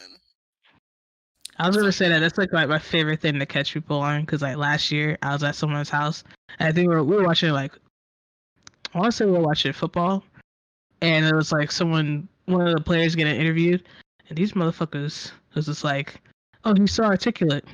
I said, what does that mean? Articulate. That was one of the Yes, I was trying to figure out what articulate. word. I was rolling around in my head like there's another buzzword. Yeah. It's articulate. And I was like, what does that mean? Yeah. I was just talking to someone Silence. earlier about how that's like such a great, just a very simple, what do you mean by that? Like the way that you see what do you people mean by that? fucking stutter after that. Oh, by the way, he has a full master's degree. So really, what did you mean by that? I feel like, not to get like hyper specific on this, but I do feel like this seems to be something that comes especially from men, and like white men specifically, because it's like just all the way across the board. Like being a woman online, the shit that people specifically, again, like it gets into that kind of mansplaining territory, call out and praise me for, makes me want to puke. I used a word in a sentence once, and a guy popped up in my chat and was like, ooh, good use of that word. And I was like, oh, thank you. And then you're already making the faces, and it gets better. Yeah, like, it gets better. So first he praises me on using the word properly and in context, and then he gave me the definition of the fucking word. Motherfucker's the 87 spelling bee champion or something. Like he feels like he's obligated to give you what? What's the origin of the word? That smells. My damn glasses on. Hello. Oh my god, it was so terrible. People play way too much. Yeah, that was another one of those examples where the question like came in really handy. It was like, why did you just tell me what the word meant right after you praised me for using it properly in the right context? Yeah. And there's never a really logical answer that comes through there, but good for me, y'all. I used a word that someone's proud of me for. Way to bust out that SAT word. I got a 36 on the ACT. I mean, I don't know about other people, but when I see somebody use a word that I don't recognize, I automatically assume they're smarter than me, and I'm like, all right, cool. They're playing in a whole other league. Let them have their comprehensive discussions. I will sit here playing video games. It's okay. Oh my god, I'm glad that you brought us into that, Mira, because it's exactly what this is about. We don't have to stay on format or on topic here. Like anything that comes to mind while we have this audience, knowing that these are all people who are committing to doing the work of anti-racism, anything that comes to mind of like, hey, stop doing this, or hey, do more of this, by all means, please continue to share your thoughts on that. And again, anyone from chat, if you have any questions for anyone in the community, ask one of the moderators and they will add it to the list. We've got a couple of them, but is there anything else just completely open that any of you would like to say to that respect right now?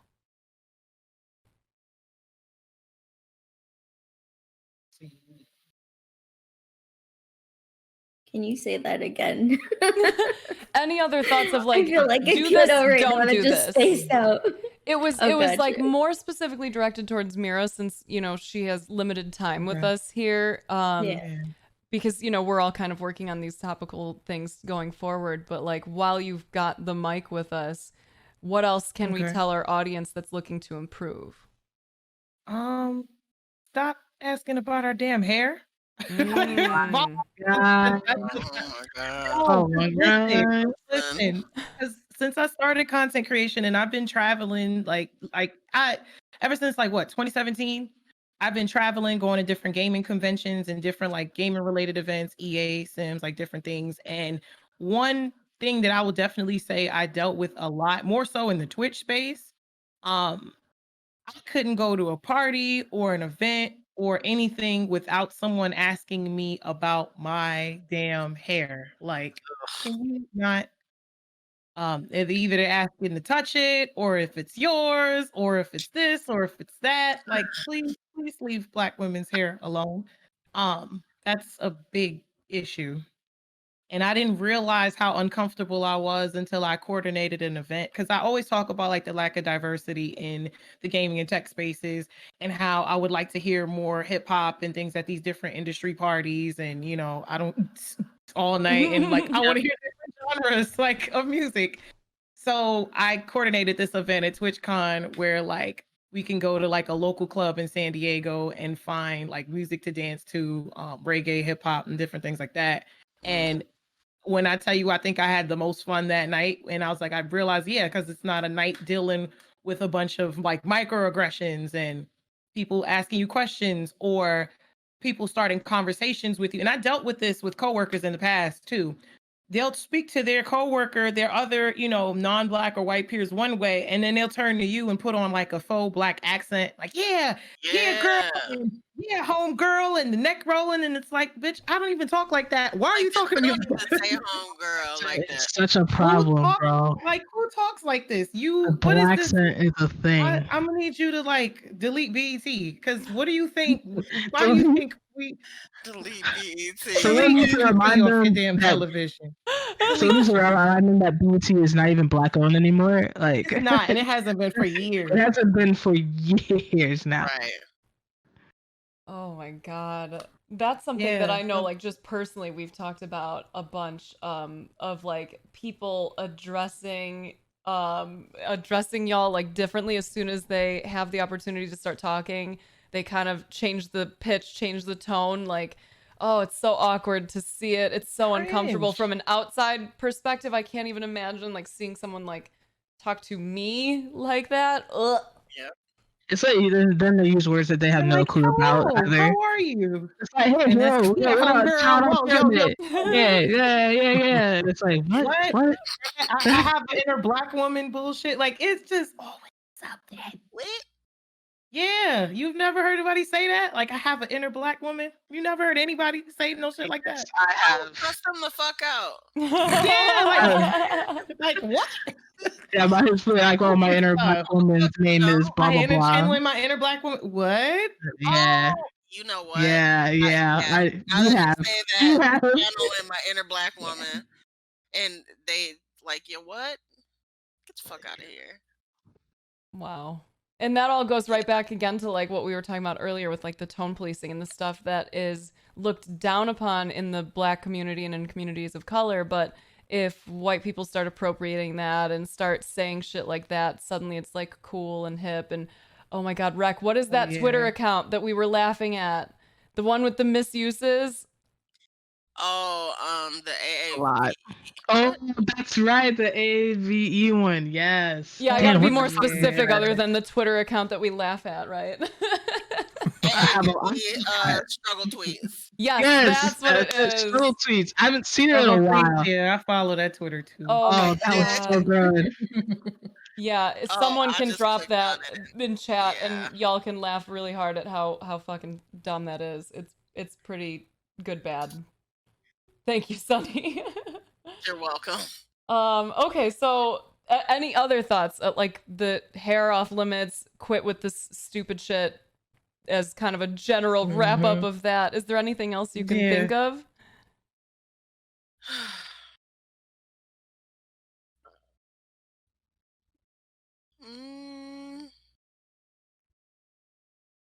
It's okay if you're feeling stumped. Something else might come up, but we can go right into the questions.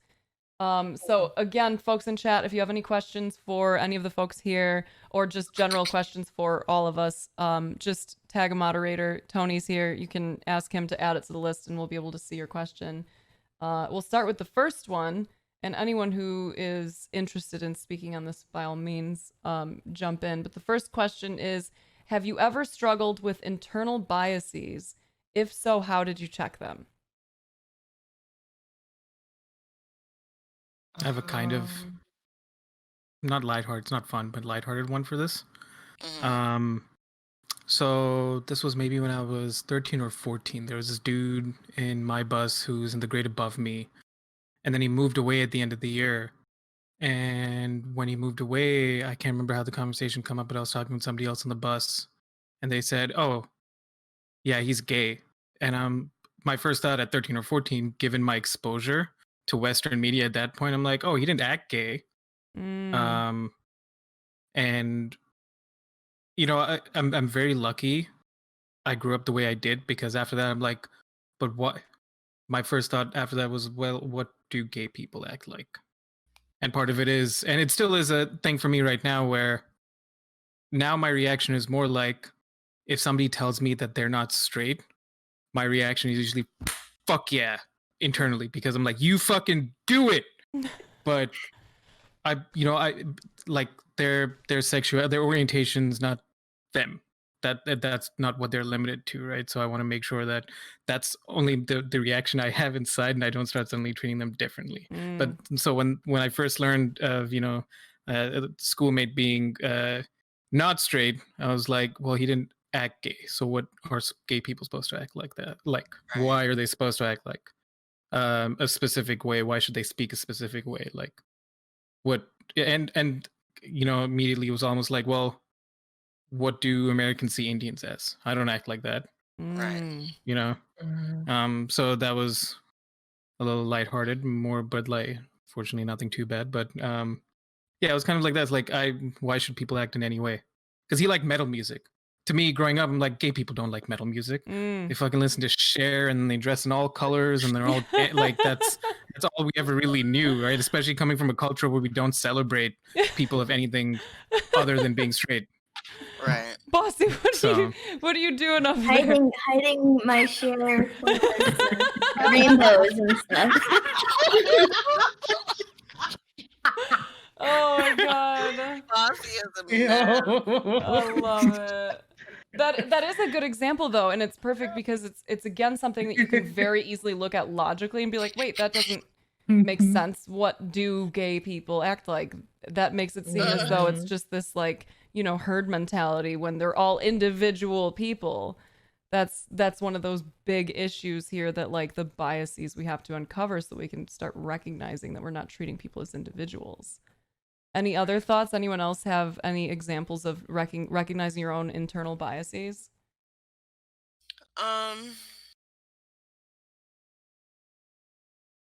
For me, I mean, coming from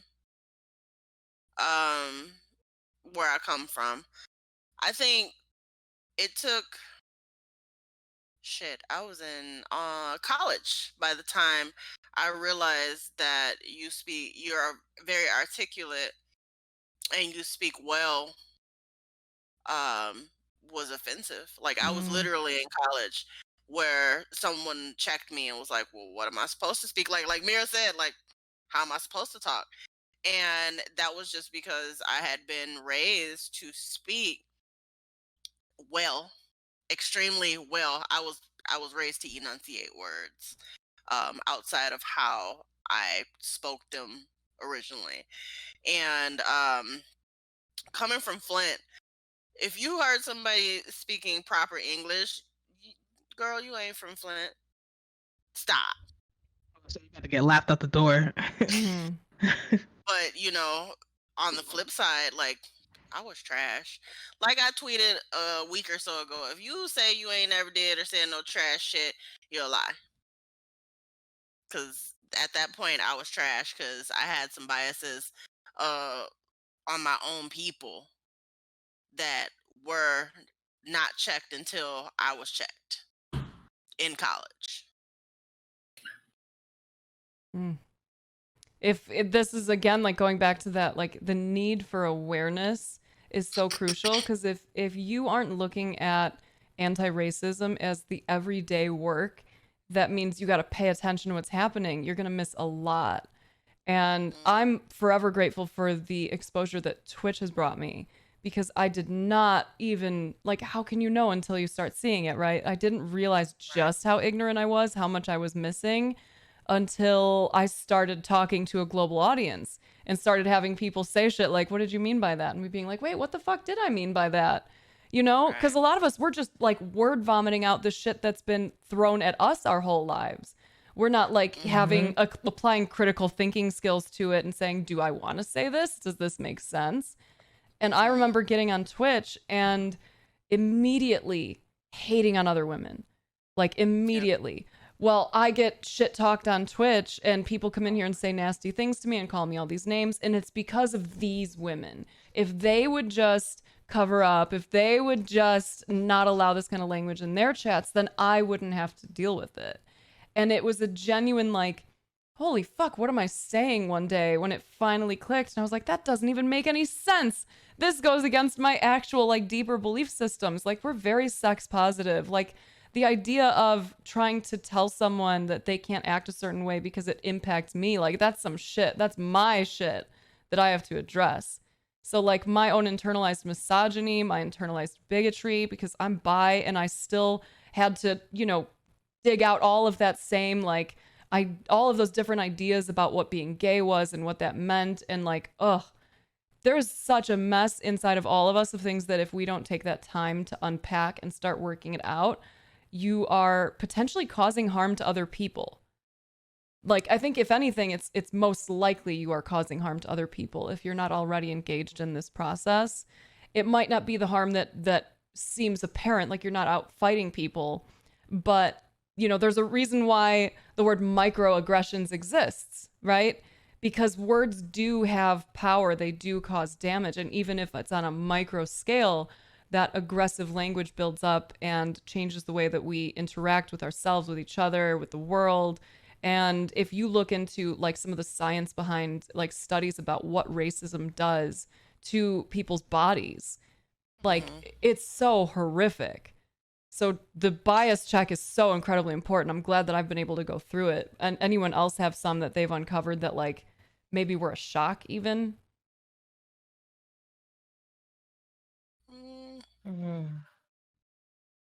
I think at this point, nothing I learn is a shock. Right. I'm not even surprised anymore. Like every day I learn something new and I'm like, I'm not surprised. Disgusted, but never surprised. Possibly disappointed, definitely not surprised. It's kind of 2020 right there. Yeah, Yeah. Jesus. In a nutshell.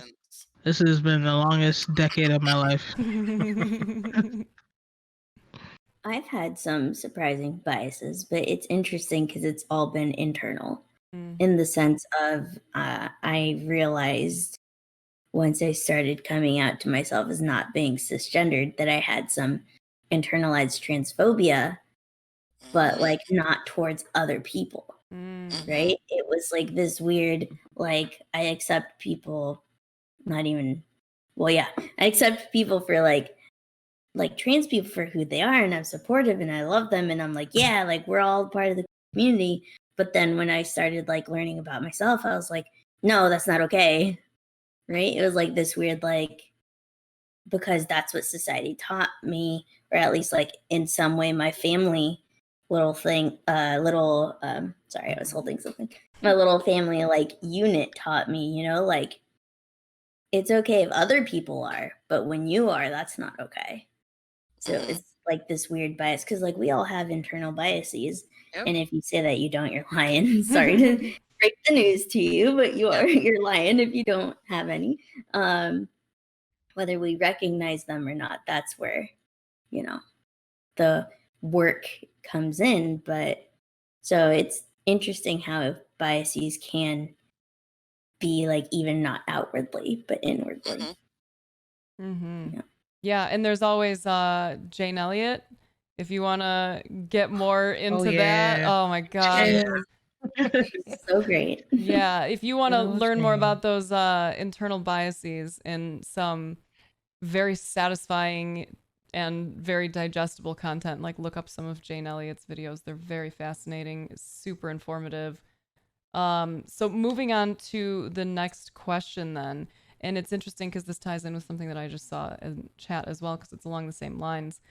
The question was, what is your response to the sentiment, "I don't see color"? Ooh, pick me. Go. Pick me. Yeah, no, I think that statement is bullshit. It to me is dismissive. We are all different. We are all different colors. We are all different cultures. We come from all different backgrounds. We are all different, and that is okay. And that is okay to embrace that and learn about one another's differences and embrace each other.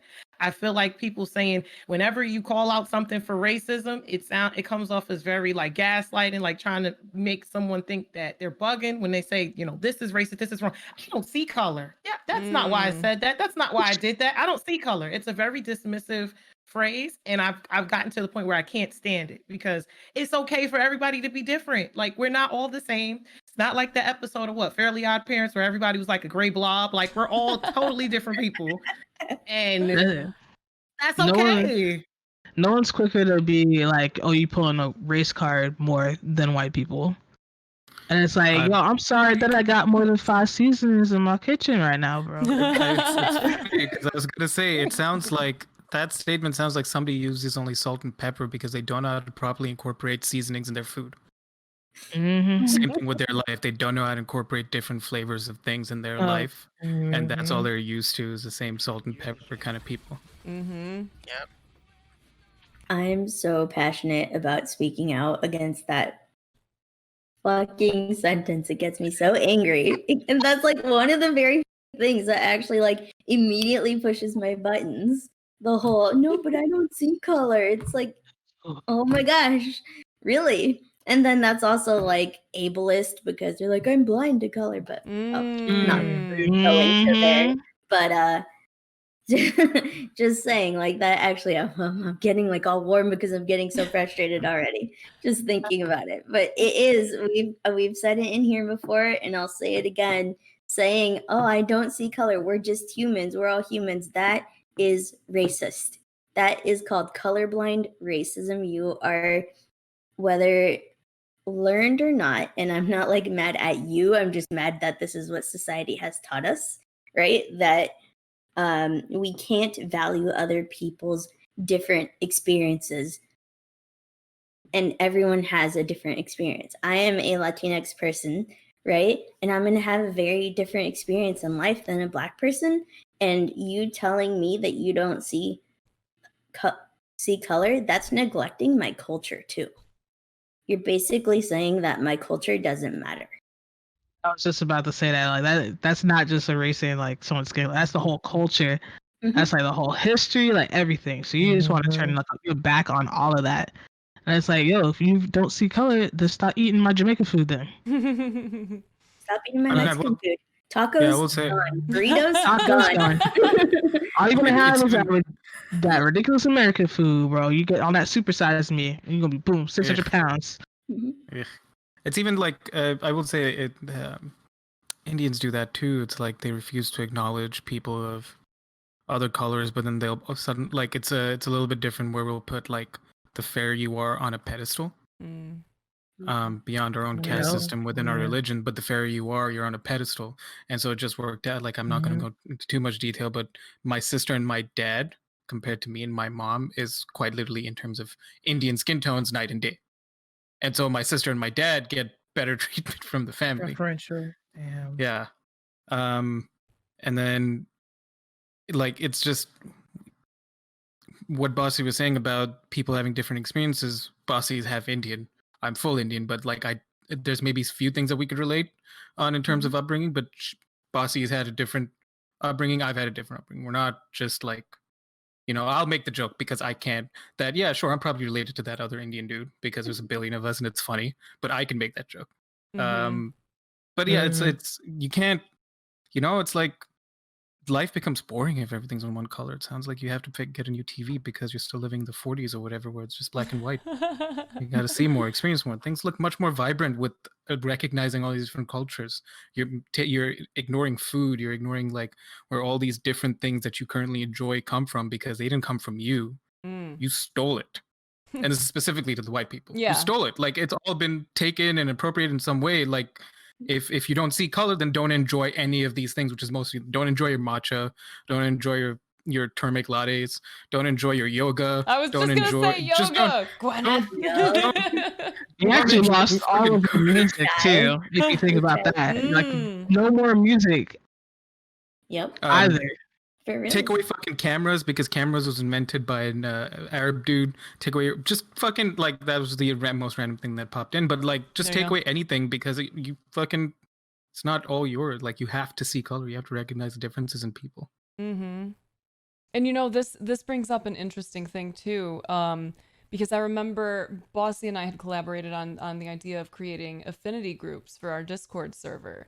And that was one of the things that came up was like, but why do you need to divide us? Why is there a channel for people of color? Why is there a channel for queer and gender nonconforming?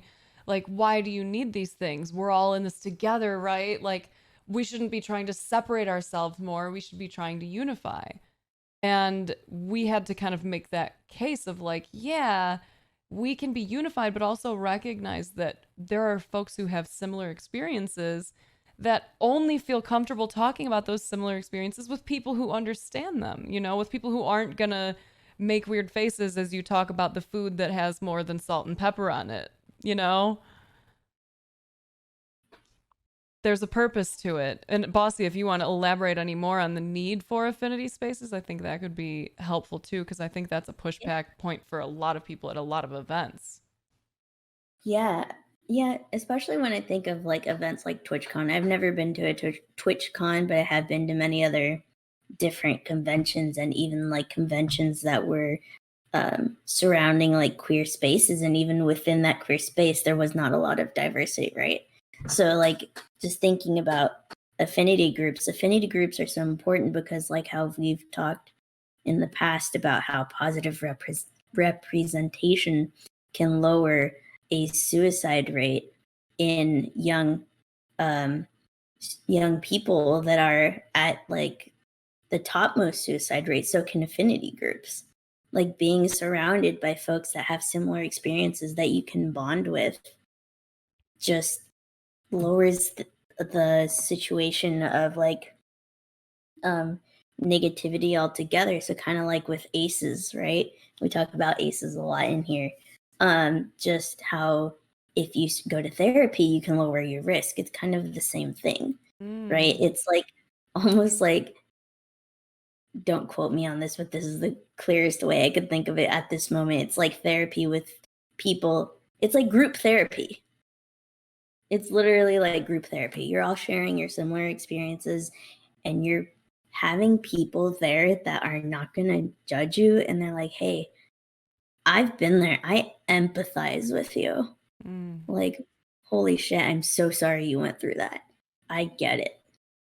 And like, here is what helped me through it. Here is ways that maybe I hope can help you through this. Or, resources or anything like that.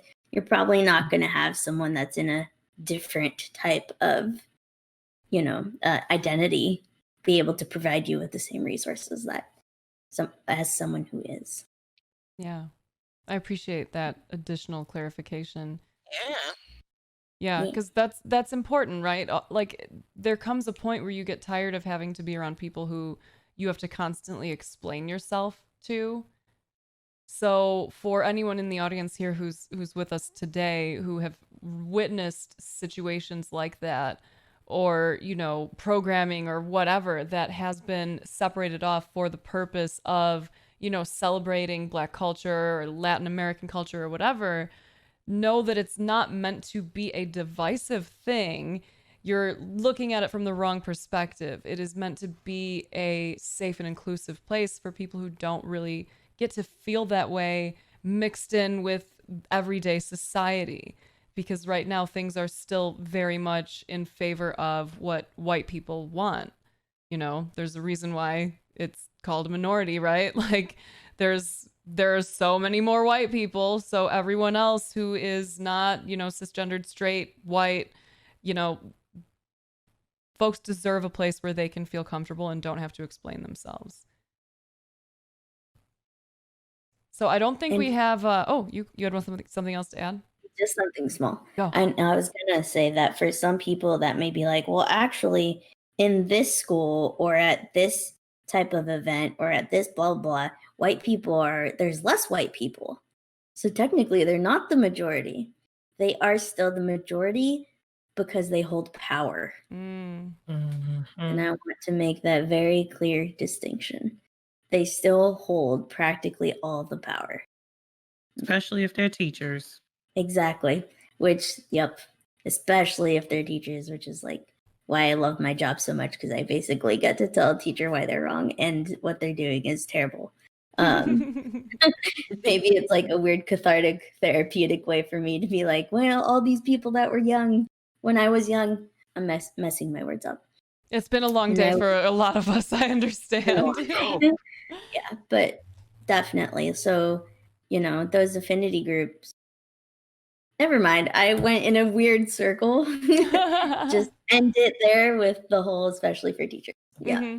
We'll pretend that's where the record stops then, is okay, the good. last thing that they said. Y'all make note. The last thing they said was about teachers, definitely.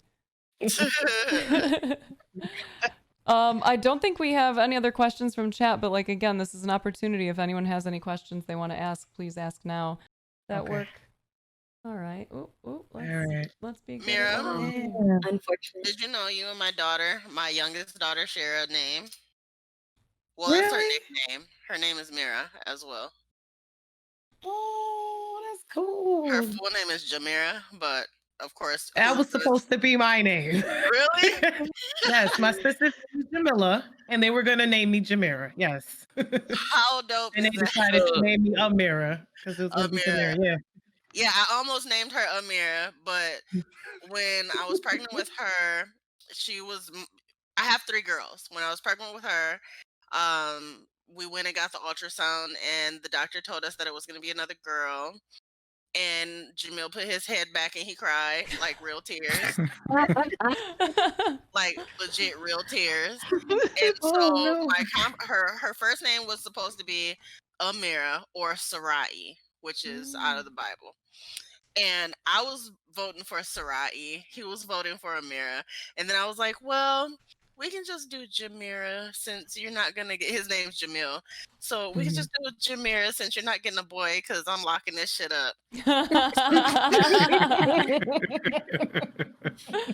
Oh my God. Oh.